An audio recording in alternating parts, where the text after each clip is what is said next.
Bet labai svarbi mintis yra tame, kad žmonės, kai sako, ateities pasaulis, yra žmonės reikalingi tik tie, kurie kuria. Ir jie tada kiekvienas žmogus bando ieškoti savyje, nu, talento, ar dainuosiu aš, ar ten šoksiu. Ir iš karto atsiranda pretenzija, bet aš to nemoku. Ir kaip suprasti tą kūrybą? Kas yra ta kūryba? O kūryba yra paprasta, nu, viskas paprastume. Jeigu tu kažką darai, įprastinį darbą, pavyzdžiui, plauni indus, ane, tai kūryba prasideda tada, kai tu, pavyzdžiui, plaudamas indus pradedi dainuoti. Nesvarbu, pataikai, nepataikai į taktą, plauni grindis arba šluoji, šoki.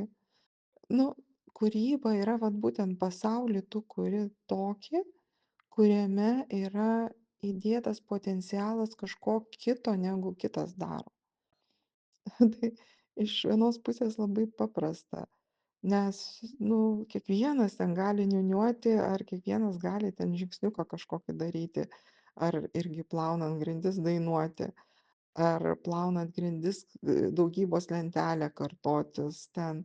Nu, nežinau, nes kiekvienam yra savo, kaip sakyt, vėlgi vienas dainuoja, kitas gali kvatotis, juoktis, juoku formuoti pasaulį. Tai va ta kūryba ir yra tame, nu, be galo paprasta, bet kažkaip žiūriu, mokytojai neakcentuoja, sako, turi būt kuriantis žmogus ateities pasaulyje. Nes tu turi pasaulį savo susikurti, o kaip?